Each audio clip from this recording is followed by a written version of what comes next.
என் நெஞ்சில் குடியிருக்கும்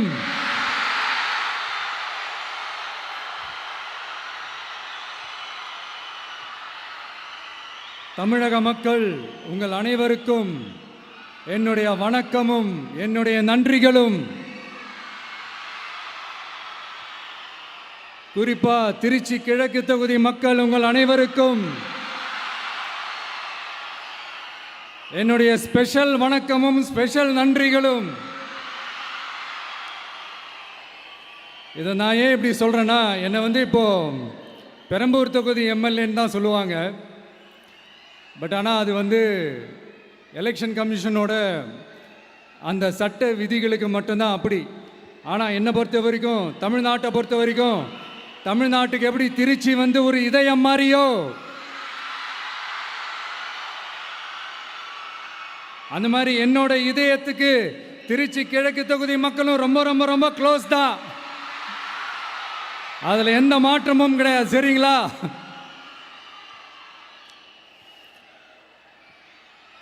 ஆட்சிக்கு சில வாரங்கள் கூட ஆகலை.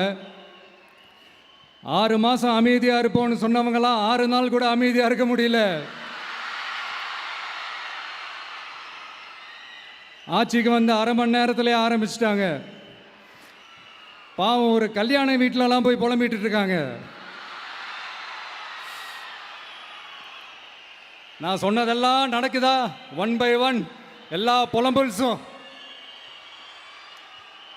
அது மாதிரி இத்தனை வருஷமா மாற்றி மாற்றி உங்களை ஏமாத்திக்கிட்டு இருந்த இந்த 2 பேரையும் வேண்டாம்னு சொல்லி ஒதுக்கிட்டு உங்களுக்காக உண்மையா உழைக்க வந்த உங்க விஜய, உங்க அண்ணனை, உங்க தம்பிய முதல் அமைச்சரா இல்ல முதல் சேவகனா ஆக்கியிருக்கிறீங்க. தலை வணங்கி ஒட்டுமொத்த தமிழக மக்களுக்கும் இந்த நேரத்தில் என்னுடைய நன்றியை தெரிவிச்சுக்கிறேன். இந்த நேரத்தில் எங்களுக்கு ஆதரவு தெரிவித்த அத்தனை இயக்கங்களுக்கும், அத்தனை இயக்கத்தின் தலைவர்களுக்கும் மீண்டும் என்னுடைய நன்றியை தெரிவிச்சுக்கிறேன்.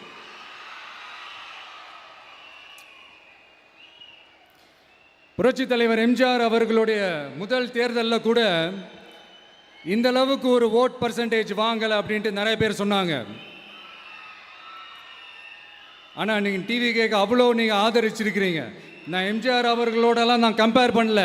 எம்ஜிஆர் தான். ஆனால் நாம் பெரியார், அண்ணா, எம்ஜிஆர் அவர்கள் வழியில் ஒரு அன்பா உழைக்க வந்த உங்கள் விஜய், அவ்வளவுதான். 1977 நீங்கள் போடாத ஓட்டை 2026 நீங்கள் போட்டிருக்கிறீங்க. என்ன ஒன்று, இன்னும் கொஞ்சம் அதிகமாக ஆதரிச்சிருந்தீங்கன்னா கொஞ்சம் நல்லா இருந்திருக்கும். பட் பரவாயில்ல, ஃப்யூச்சரில் வரப்போகிற எல்லா தேர்தல்லையும் உங்களுடைய முழு சப்போர்ட்டை என்னால் வாங்க முடியுன்ற அந்த ஒரு நம்பிக்கை இப்போ என் மனசில் ரொம்ப ஆழமாக பதிஞ்சிருக்கு. ஏன்னா நீங்கள் அமைச்சு கொடுத்துருக்கிற இந்த ஆட்சியில் எல்லா நன்மைகளையும் நீங்கள் கண்கூடா பார்க்க தான் போறீங்க அப்படின்ற அந்த கான்ஃபிடென்ஸும் இப்போ என் மனசில் ரொம்ப ஆழமாக பதிஞ்சிருக்கு. யார் எந்த நிலைமைக்கு எந்த பொசிஷனில் போனாலும் இந்த கிண்டலும் கேலியுமா பேசுறது இருக்கத்தானே செய்யும். நம்மளை பற்றி, நம்ம அரசியலை பற்றி, நம்ம பேச்சை பற்றி இந்த கிண்டலும் கில்லியமா பேசிட்டு தானே இருப்பாங்க. அவங்க எல்லாருக்குமே என் சைட்லேருந்து ஒரே ஒரு ரிக்வெஸ்ட், தயவு செஞ்சு நிப்பாட்டிடாதீங்க. தயவு செஞ்சு கண்டினியூ பண்ணுங்க. நீங்க தான் என்னோட எனர்ஜி ஃபோர்ஸு.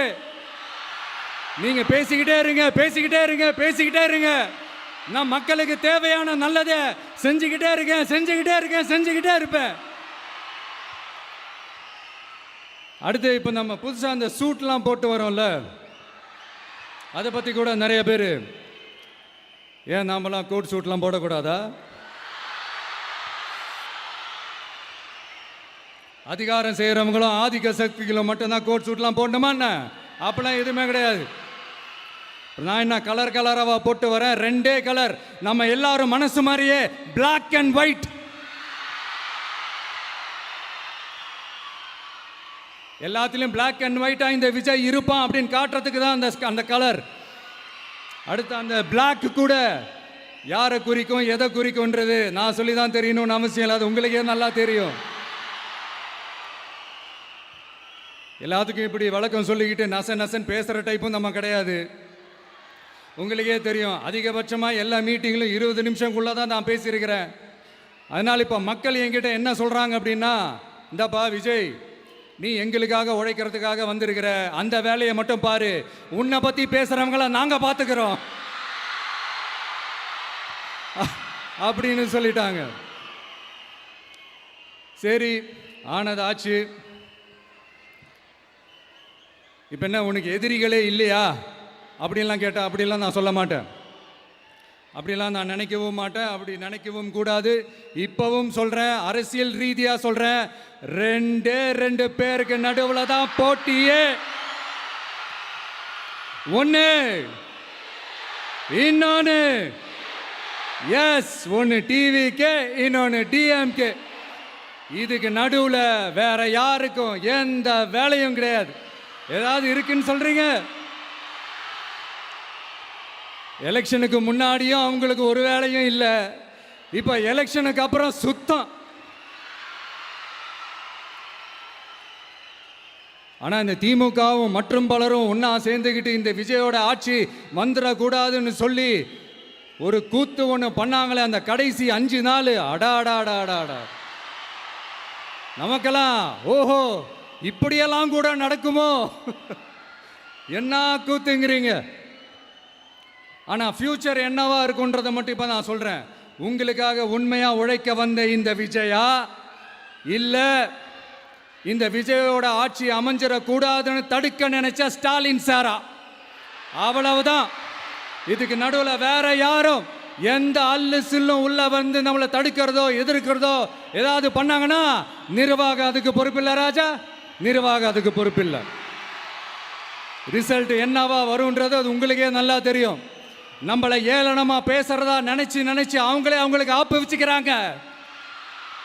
திமுக நம்மளை தடுக்க, திமுக நம்மளை எதிர்க்க, திமுக நம்மளை அவமானப்படுத்த அத்தனையும் நமக்கு நன்மையே.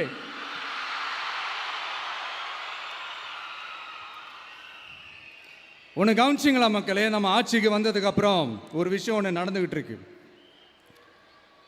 இது இந்த ஜென்சி தலைமுறையை அட்ராக்ட் பண்ணுறதுக்காக இங்கிலீஷ் தமிழ் கலந்த அறிக்கை, அது சொல்ல வந்து நினச்சிங்களா? அந்த காமெடியெல்லாம் கிடையாது. அடுத்து இந்த ரியாலிட்டியை மறந்துட்டு இந்த ரீல்ஸ் போடுறது, அது சொல்ல வந்தீங்களா? அந்த காமெடியும் கிடையாது. இது சீரியஸாக ஒரு விஷயம் நடந்துக்கிட்டு இருக்கு. முன்னெல்லாம் சட்டசபையில் யார் பேசுனா நமக்கு என்ன, யார் அடிச்சுக்கிட்டா நமக்கு என்னன்னு இருந்த கூட்டம்லாம் இப்போ சட்டசபையில் என்ன நடக்குது இருக்கிறாங்கன்றது ரொம்ப உன்னிப்பாக கவனிக்கிறாங்க. கவனிச்சிங்களா? திமுக ஸ்டைல்லையே சொல்லணும்னா ரீல்ஸ் போட்ட கூட்டம்லாம் இப்போ நியூஸ் பார்த்துக்கிட்டு இருக்கிறாங்க. அதில் நமக்கு சந்தோஷம்தான், பெருமை தான். நம்மளுடைய யங்ஸ்டர்ஸ், நம்ம பெண்கள் எல்லாம் அந்த அரசியல் என்னன்னு தெரிஞ்சுக்கணும், அந்த அரசியல் என்னன்னு புரிஞ்சுக்கணும்னு அப்படி ஒரு விழிப்புணர்வு ஏற்பட்டிருக்கு. அதில் எங்களுக்கு சந்தோஷம்தான். இதெல்லாம் யாரால நடந்திருக்கின்றது நான் சொல்லி தான் உங்களுக்கு தெரியணும்னு அவசியம் இல்லை, அது உங்களுக்கே நல்லா தெரியும். இப்படிப்பட்ட நம்ம தெய்வங்களை, இப்படிப்பட்ட நம்ம மக்களை தற்குறின்றது இன்னமும் சொல்லிக்கிட்டு இருக்கிறாங்க. நான் காஞ்சிபுரத்தில் சொன்னதை தான் இங்கே நான் திரும்பவும் ரிப்பீட் பண்ணுறேன். நீங்கள் தற்குறின்னு சொன்னீங்களே, அவங்க தான் உங்களோட அரசியல் வாழ்க்கையே ஒரு கேள்விக்குறி ஆக்கியிருக்கிறாங்க. கேள்விக்குறி ஆக்கிட்டாங்க, இன்னமும் ஆக்க போகிறாங்க. அன்னைக்கு நான் சொன்னப்போ சிரிச்சவங்களாம் இன்னைக்கு என்ன பண்ண போகிறாங்களோ. உண்மையை சொன்னாதான் அந்த கூட்டத்துக்கு கசக்குமே. உண்மையிலே நீங்க மக்கள் மனசை புரிஞ்சு வச்சிருந்தீங்கன்னா நீங்க இப்படி மக்களை தப்பாவே பேசியிருக்க மாட்டீங்க. அது என்ன, அப்புறம் அரசியல் புரிதல் இல்லாம மக்கள் நமக்கு ஓட்டு போட்டுட்டாங்களாம். இந்த கவர்ச்சியில மயங்கி மக்கள் நமக்கு ஓட்டு போட்டுட்டாங்களா? நான் என்ன, சரி விடுங்க.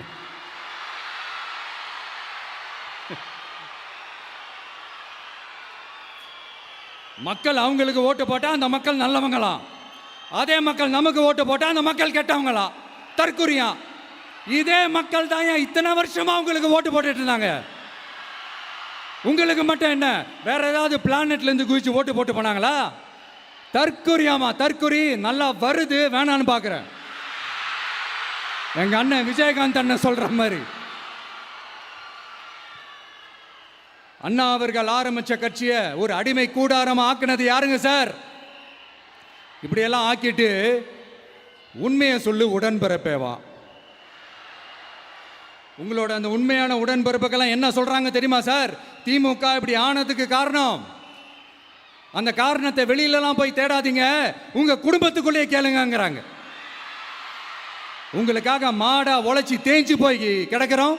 திமுக இப்படி ஆனதுக்கு காரணம் உழைக்காம சொகுசா இருக்கிற உங்க குடும்பத்துக்குள்ளேயே போய் கேளுங்கிறாங்க. ஒவ்வொரு திமுக தொண்டனும் அதை சொல்றாங்க. அதை புரிஞ்சிக்காம நம்மளையும் நம்ம மக்களையும் தப்பா பேசிக்கிட்டு, நீங்க மக்களை தப்பா பேசுனீங்கன்னா இந்த விஜய் வந்து கேள்வி கேட்பான், சும்மா இருக்க மாட்டான். இந்த விஜயும் தமிழ்நாட்டு மக்களும் வேறு வேறு இல்லை. இந்த விஜய் தான் தமிழ்நாட்டு மக்களோட ஒரு உண்மையான ஒரே பிரதிநிதி. இது இன்னைக்கும் சரி, நாளைக்கும் சரி, நாளன்னைக்கும் சரி, இதுதான் நிஜம். மறுபடியும் சொல்றேன், நமக்கும் மக்களுக்கும் இடையே இருக்கிற இந்த பூர்வ ஜென்ம பந்தத்தை, அந்த உறவை ஏதோ இந்த சதிகள் சூழ்ச்சிகள் பண்ணி யாராலையும் எதுவும் கெடுக்கவே முடியாது. கெடுக்க ட்ரை பண்ணீங்க நம்ம ஆட்சிக்கெல்லாம் வரதுக்கு முன்னாடி. என்ன சதிகள், என்ன சூழ்ச்சிகள், என்னென்னலாம் பண்ணி எப்படியெல்லாம் தடுத்துடலான்னு. ஆனால் இப்போ ஆட்சிக்கு வந்த இந்த சாமானிய மக்கள் ஆட்சியை நீங்கள் இந்த எதிர்கட்சியாக இருக்கும் போது ஒன்று யூஸ் பண்ணுவீங்களே, இந்த பழைய டெக்னிக்கு, அதெல்லாம் யூஸ் பண்ணி நம்மளையும் மக்களையும் பிரிச்சலாம்னு நினச்சிங்கன்னா அது ஒரு காலம் நடக்காது. மக்கள்லாம் ரொம்ப தெளிவாயிட்டாங்க சார், ரொம்ப தெளிவாயிட்டாங்க. அதனால ஒரு ஆக்கப்பூர்வமான ஒரு எதிர்கட்சியாக செயல்பட்டு மக்கள் மனசை வெல்ல பாருங்க. இந்த கடைசி லாஸ்ட் 1 மந்த்தாக நடந்த ஒரு சில விஷயங்கள் உங்ககிட்ட நான் ஷேர் பண்ணணும்னு ஆசைப்படுறேன். இந்த 200 யூனிட் மின்சாரம், கட்டணமில்லா மின்சாரம் அறிவித்தோம். அதில் ஆல்ரெடி இருந்த 100 யூனிட் திமுக கொடுத்தது கிடையாது. மேடம் ஜெயலலிதா மேடம் இருந்தப்போ செஞ்சுட்டு போனது. ஸ்டாலின் சார் பதவி போன அந்த கடுப்பில் அறிக்கையா விட்டு தள்ளிக்கிட்டு இருக்கிறாரு. என்ன பண்ணீங்க உங்களுடைய ஆட்சியில்? மக்கள் பணத்தை, டாஸ்மாக்லேருந்து அடித்த அந்த பணத்தை, ஊழல் செஞ்ச அந்த ஃபைலை க்ளோஸ் பண்ணுறதுக்கு அலையா அலைஞ்சிங்க. ஆனால் இந்த விஜய் மக்களுக்கு தொந்தரவாக இருக்கிற அதே டாஸ்மாகை க்ளோஸ் பண்ணா. விவசாயிகளோட அந்த கடனை தள்ளுபடி மேக்சிமம் இந்த 1 மந்த்ல என்ன செய்ய முடியுமோ அதை செஞ்சான். நீங்க தான் அந்த நிதி சம்பந்தமா இருக்கிற எல்லா கேட்டையும் லாக் பண்ணி வச்சுட்டு போயிருக்கிறீங்க. அதை சரி செய்ய வேணாமா? அதை ஒழுங்குபடுத்த வேணாமா? அதனால மறுபடியும் சொல்றேன், இந்த விஜய் பொய் சொல்லி ஏமாத்துறதுக்காகலாம் அரசியலுக்கு வரல. உங்க கூடவே நிக்கிறதுக்காக மட்டும்தான் அரசியலுக்கு வந்திருக்கிறேன். அதுல எந்த மாற்று கருத்துமே கிடையாது. கவலையப்படாதீங்க விவசாய பெருமக்களே. அடுத்து இந்த சட்டம் ஒழுங்கு, அது சரியில்லை இது சரியில்லைன்னு சொல்லி திமுகவும் மற்றும் பலரும் மாறி மாறி கூவுறீங்க. நான் ஒன்று கேட்குறேன், இந்த மாடல் அரசுன்னு சொல்கிறீங்களே, அதில் என்ன செஞ்சு வச்சுட்டு போயிருக்கீங்க? ஒரு ஊர் விடாமல், ஒரு தெரு விடாமல் போதைப் பொருள் கலாச்சாரம் அப்படியே ஸ்ப்ரெட் ஆகி கொட்டி கிடக்குது. அது அப்போவே இனிஷியல் ஸ்டேஜ் அதை நீங்கள் கண்ட்ரோல் பண்ணியிருந்தீங்கன்னா இத்தனை பெண்களை இழக்க வேண்டிய ஒரு சூழ்நிலை ஏற்பட்டிருக்குமா? எல்லாத்தையும் பண்ணிட்டு பழியை தூக்கி ஏன் மேலே போடுறாங்க. நீங்கள் என்ன பழி நம்ம மேலே போட்டாலும் மக்கள் நிம்மதியாக வாழக்கூடிய அந்த செயலை கண்டிப்பாக இந்த விஜய் செஞ்சு தான் காட்டுவான். அதுக்காக தான் எஃபிஷியண்டான போலீஸ் ஆஃபீஸர்ஸ் நான் அப்பாயிண்ட் பண்ணியிருக்கிறேன். எஃபிஷியண்டான அந்த போலீஸ் ஆஃபீஸர்ஸ் டீம் நான் அப்பாயிண்ட் பண்ணியிருக்கிறேன். பெண்கள் பாதுகாப்பான அந்த சிங்கப்பெண் காவல் படை நெக்ஸ்ட் வீக் அதை இனாகரேட் பண்ண போகிறோம். தப்பு செஞ்சவங்களுக்கான தண்டனை, அதுக்கான சார்ஜ் ஷீட் எல்லாமே ரொம்ப ஃபாஸ்ட்டாக ரொம்ப ஸ்பீடாக செய்கிறதுக்கான அந்த வேலையை செய்ய சொல்லியிருக்கிறோம். கோர்ட்டில் கூட தப்பு செஞ்சவங்களுக்கான அந்த கடுமையான தண்டனை வாங்கி கொடுக்கறதுக்கான அந்த வேலையையும் ரொம்ப சீக்கிரமாக செய்ய சொல்லியிருக்கிறோம். அதனால் நீங்கள் என்ன பழி நம்ம மேலே போட்டாலும் உண்மையாக உறுதியாக மக்களுக்கு தேவையான எல்லா விஷயங்களையும் இந்த விஜய் செஞ்சு தான் காட்டுவான். இப்படியெல்லாம் நம்ம சொல்கிறதுனால இவங்க என்ன சொல்லுவாங்க தெரியுமா? அவங்க தான் ஆட்சியிலே இல்லையே, அப்புறம் ஏங்க அவங்கள குறை சொல்றீங்க அப்படின்னு கேட்பாங்க. வேரில் வெந்நியை ஊற்றிட்டு போனவங்கள வெளிச்சம் போட்டு காட்டாமல் பின்ன வேற என்ன சொல்லுவாங்க? இதெல்லாம் மக்கள்கிட்ட நம்ம தெளிவாக எடுத்து சொல்லணும் இல்லையா? அதுக்காக தான் இதெல்லாம் சொல்லிகிட்டு இருக்கிறேன். நம்ம மக்களுக்காக இவ்வளோ வேலை பார்க்குறோம், ஆனால் இவங்க அதையெல்லாம் விட்டுட்டு குதிரை பேரம் பண்ணுறாரு, அது பண்ணுறாரு, இது பண்ணுறாருன்னு சொல்லிட்டு தப்பாக கதையெல்லாம் அடித்து விட்டுக்கிட்டு இந்த தீய சக்தியும் தீந்து போன சக்தியும் அதாங்க திமுகவும் மற்றும் பலரும் ஒன்னா சேர்ந்துக்கிட்டு திருட்டுத்தனமா யாருக்கும் தெரியாம ஒரு ஓரமா மூலையில உட்கார்ந்துட்டு பேரம் பேசி கூட்டு சேர்ந்து ஆட்சி அமைச்சு கொள்ளையடிக்க திட்டம் போட்டாங்க. அது ஏன் தெரியுமா? உங்களோட இந்த டிவிக்கு ஆட்சி அமைஞ்சா அவங்க பொழப்பே போயிடும். அந்த கொள்ளையடிக்கிறது, லஞ்சம், ஊழல் எல்லாமே கத்தம். அதான் இந்த காரணம். அடுத்து ஸ்டாலின் சார், திமுக இப்போ தீய சக்தி மட்டும் இல்ல, மக்களை விட்டு ரொம்ப தூரமா போன தூர சக்தி, ஓர சக்தி, கோர சக்தி, பார சக்தி. நீங்க எப்போ இந்த தீந்து போன சக்தியோட நீங்க கூட்டு சேர்ந்துக்கிட்டு ஆட்சி அமைக்கணும்னு நினைச்சீங்களோ, அப்பவே இந்த திமுக தூர்ந்து போன சக்தியாகவும் ஆயிடுச்சு. நீங்களாம் நம்மளை பத்தி அவதூறு பேசலாமா சார்? இது நியாயமா? மக்களை இவ்வளோ பெரிய மக்கள் சக்தி நம்மளோடு இருக்கும் போது நமக்கு எதுக்கு வேற அரசியல்? எலெக்ஷன்ல 50-60 வருஷமா இருந்த சாதியை உடைச்சிருக்கிறோம், மதத்தை உடைச்சிருக்கிறோம், காசு கொடுத்து ஓட்டு வாங்கிறத உடைச்சிருக்கிறோம். நாம எது செஞ்சாலும் கான்ஸ்டிடியூஷன்ல தான் செய்வோம். நாம சிங்கிள் மெஜாரிட்டி வாங்கி இருந்தாலும் நம்மளை நம்பி முறையா கூட்டணியில கட்சியில ஆதரிக்க வர்றவங்களை அரவணைச்சு தான் இருப்போம். நான் இப்பவும் மீண்டும் டிக்ளேர் பண்றேன், டிவிகே ஆட்சி எந்த பாகுபாடும் இல்லாம எல்லாருக்குமான ஒரு ஆட்சியா தான் இருக்கும். அதுல எந்த மாற்றமும் கிடையாது. ஸ்டாலின் சார் மாதிரி ஊசலாட்டம் இருக்கவே இருக்காது. மதச்சார்பற்ற கொள்கையில சமரசமே இல்லை. மாநில உரிமைகளை விட்டு கொடுக்கவே மாட்டோம். நதி நீர் உரிமைகளை விட்டு கொடுக்கவே மாட்டோம். சமூக நீதி, சம நீதிய, சமத்துவ நீதிய ஒரு நாளும் விட்டு கொடுக்கவே மாட்டோம். அதனால திருச்சி கிழக்கு தொகுதி மக்களே, தமிழ்நாட்டில் இருக்கிற 234 தொகுதியும் நம்ம தொகுதி தான். அதுல எந்த கட்சி ஜெயிச்சிருந்தாலும் அது நம்ம தொகுதி தான். பெரம்பூரா இருக்கட்டும், திருச்சி கிழக்கா இருக்கட்டும், எனக்கு 2 கண்கள் மாதிரி. அதுலயும் திருச்சி கிழக்கு என் செல்ல புள்ள மாதிரி. அதனால வரப்போற இடைத்தேர்தல்ல உங்க வீட்டில் இருக்கிற ஒருத்தரை, உங்கள ஒருத்தரை தான் வேட்பாளரா நிக்க வைக்க போறோம்.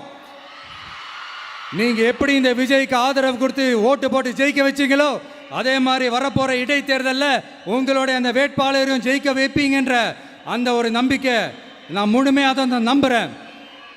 உங்களுக்காக உழைக்க வந்திருக்கிறேன். உங்களுக்காக எல்லா விஷயத்தையும் நான் பார்த்து செய்வேன். ஊழல் இல்லாத, லஞ்சம் இல்லாத ஒரு ஆட்சியை நான் கொடுப்பேன். I understand. ஒரே நாள் அது நடக்காததான், ஒரு மேஜிக் இல்லை. பட் ஒரு நாள் அதை நான் நடக்க வைப்பேன். எனக்கு இப்போ வேற எந்த வேலையும் இல்லை உங்களுக்காக உழைக்கிறத தவிர. என் கடன் இனி என் மக்களுக்கு பணி செய்து கிடைப்பதே. மீண்டும் என்னை ஜெயிக்க வச்ச தமிழக மக்களுக்கும் திருச்சி கிழக்கு தொகுதி மக்களுக்கும் மீண்டும் என்னுடைய நன்றியை தெரிவிச்சுக்கிட்டு கான்ஃபிடென்ட்டா இருங்க, நல்லதே நடக்கும், வெற்றி நிச்சயம். மீண்டும் சந்திக்கும் வரை நன்றி, வணக்கம்.